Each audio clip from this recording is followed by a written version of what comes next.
अगर हम इस प्रश्न को देखें तो क्या बोला गया है कि कोई एक लड़की है जो एक पासे को उछालती है। ध्यान दीजिएगा।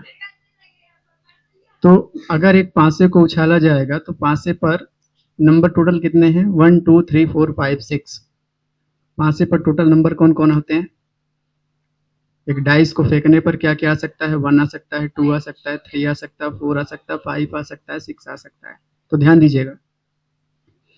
ऐसा बोला गया है कि वो एक कंडीशन है इवन, वो ये है कि अगर 5 6 आता है तो पहले हम ये पता कर लेते हैं कि 5 और 6 के आने की प्रोबेबिलिटी कितनी है। तो पी इवन क्या है? 5 और 6 आ जाए। तो 5 और 6 दो घटनाएं हैं, मतलब दो नंबर हैं। तो 2 डिवाइड बाई टोटल कितने नंबर है यहाँ पर? 6। मतलब कितना हो गया ये? 1 डिवाइड बाई 3। मतलब 5 या 6 आने की प्रोबेबिलिटी 1 डिवाइड बाई 3 है। ठीक है, चलिए अब ये पता कर लेते हैं कि 1 2 3 4 आए, इस बात की क्या प्रोबेबिलिटी है। तो 1 2 3 4 में 4 नंबर हैं। तो 4 डिवाइड बाई टोटल नंबर कितने हैं? 6। मतलब 2 डिवाइड बाई 3। ये क्या आ चुका है कि 5 और 6 आए, केवल उस बात की प्रोबेबिलिटी है। ये किस बात की है कि 1 2 3 4 आ जाए, इस बात की प्रोबेबिलिटी है। ठीक है, आगे बोला गया है क्या कि अगर 5 और 6 आ जाता है, मतलब ये घटना घट जाती है, तो फिर वो एक सिक्के को 3 बार फेंकेगी। ठीक है, अब सुनिएगा ध्यान से। एक सिक्के को 3 बार फेंकेगी तो टोटल कंडीशन कितनी बनेगी? 8। कितनी कंडीशन बनेगी? 8 कंडीशन बनेगी। वो कंडीशन क्या क्या होगी? ध्यान दीजिएगा, हम यहाँ पे लिखते हैं। अगर एक सिक्के को एक बार फेंका जाए तो या तो हेड आ सकता है या तो टेल आ सकता है। एक बार की कंडीशन हो गई। दूसरी बार की कंडीशन, या तो हेड आ सकता है या तो टेल आ सकता है, या तो यहाँ पर हेड आ सकता है या तो टेल आ सकता है। ये 2 बार की कंडीशन हो गई, टोटल 4 कंडीशन है। तीसरी बार अगर होगा तो फिर से क्या होगा? या तो हेड आ सकता है या तो टेल आ सकता है, या तो हेड आ सकता है या तो टेल आ सकता है, या तो हेड आ सकता है या तो टेल आ सकता है, या तो हेड आ सकता है या तो टेल आ सकता है। टोटल 8 कंडीशन हो गई। देखते हैं जरा इनको लाइन से। पहली कंडीशन है जहां पे तीनों पे हेड है। दूसरी कंडीशन है जहां पे 2 पे हेड और 1 पे टेल है। तीसरी कंडीशन है जहां पर हेड टेल हेड है। फोर्थ कंडीशन है जहां पर हेड टेल टेल है। अगली कंडीशन है टेल हेड हेड की। अगली कंडीशन है टेल हेड टेल की। अगली कंडीशन है टेल टेल हेड की। और अगली लास्ट कंडीशन है टेल टेल टेल की। तो ये तो एक सिक्के को 3 बार फेंकने पर, उछालने पर टोटल कंडीशन जो है वो आ गई हैं। हमें प्रश्न में ये देखना है कि वो लड़की करती क्या है आगे।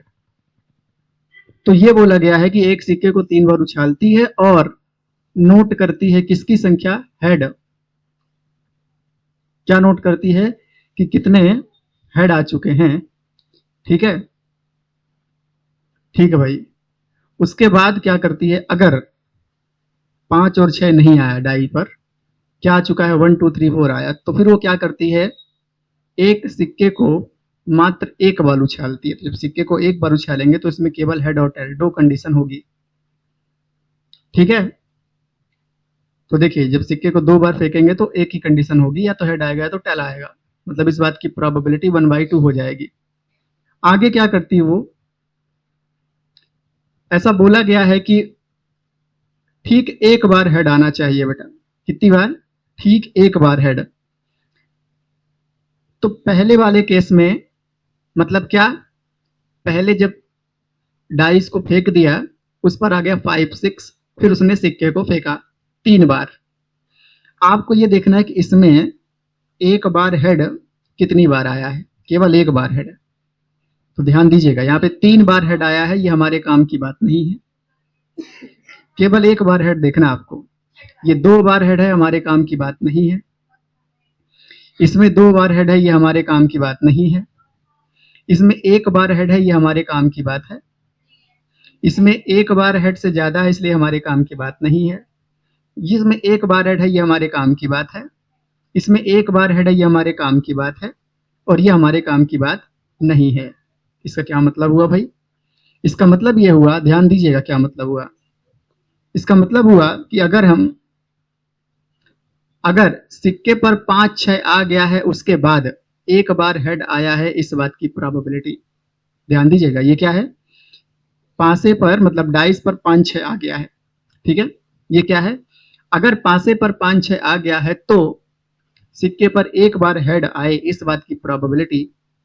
3 घटनाएं हैं जो हमारे फेवर में है, और टोटल घटनाएं कितनी है? 8। कोई दिक्कत किसी को यहां तक? उसके बाद सेकंड कंडीशन की बात कर लेते हैं कि अगर डाइस पर 1 2 3 4 आया। अब ध्यान दीजिएगा, अगर डाइस पर 1 2 3 4 आया तो सिक्के पर हेड आ जाए, इस बात की प्रोबेबिलिटी 1/2। क्यों? एक ही बार सिक्के को फेंकेंगे तो एक हेड, टोटल 2 कंडीशन हेड या टेल। हमसे बोला क्या गया था प्रश्न में? उसके द्वारा उछाला गया जो सिक्का है वो 1 2 3 4 का है, इसका मतलब सेकंड वाला है, ठीक है। मतलब इस पे काम करना है हमें। मतलब क्या निकालना है? P। ध्यान दीजिएगा, हेड आया है, लेकिन वो किससे आया है? जब 1 2 3 4 आया था पांसे पर, तब आया है, इस बात की प्रोबेबिलिटी। क्या आ जाएगा? पांसे पर 1 2 3 4 आने की प्रोबेबिलिटी इनटू हेड आने की प्रोबेबिलिटी डिवाइड बाय पांसे पर मतलब डाइस पर 5 या 6 आने की प्रोबेबिलिटी इनटू 3 बार उछालने पर सिक्के पर 1 बार हेड आने की प्रोबेबिलिटी प्लस पांसे पर मतलब डाइस पर 1 2 3 4 आ जाए, इस बात की प्रोबेबिलिटी इनटू सिक्के पर 1 बार हेड आए, इस बात की प्रोबेबिलिटी। वैल्यू रखते हैं, ध्यान दीजिए।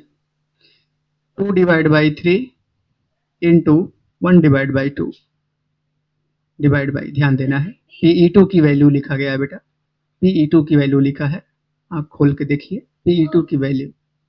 उसके बाद Pa/E2 की वैल्यू 1/2। Pe1 की वैल्यू 1/3 इंटू A/E1 की वैल्यू 3/8 प्लस 2/3 इंटू 1/2। अगर आप ध्यान से देखें 1/3 कॉमन लिया जा सकता है, ठीक है। तो देखिए, ध्यान से देखिएगा, ये 2 से ये 2 हटाइए पहले तो, और इस 2 से इस 2 को हटाइए। अब 1/3 कॉमन लीजिए। तो ऊपर तो 1/3 ही लिखा है, कॉमन लेने की क्या जरूरत है, लेकिन नीचे 1/3 कॉमन ले सकते हैं। जैसे ही कॉमन लेंगे क्या बचेगा? 3/8। ठीक है, ध्यान दीजिएगा, इसको काटे नहीं, अगर काट देते ना तो एलसीएम लेना पड़ता फिर, इसलिए हम काटे नहीं, सीधे 1/3 बाहर निकालेंगे, 3/8 बचेगा। यहाँ पर 1/3 बाहर निकालेंगे, मात्र क्या बचेगा? 1। क्योंकि यहाँ पर है ही क्या? 1/3 तो है, तो केवल 1 बचेगा। 1/3 से 1/3 चला गया, क्या बचा? इसको भी ध्यान दीजिए।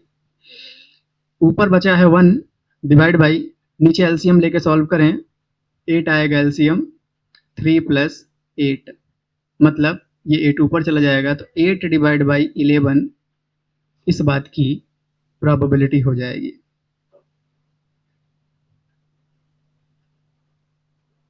नोट किया जाए।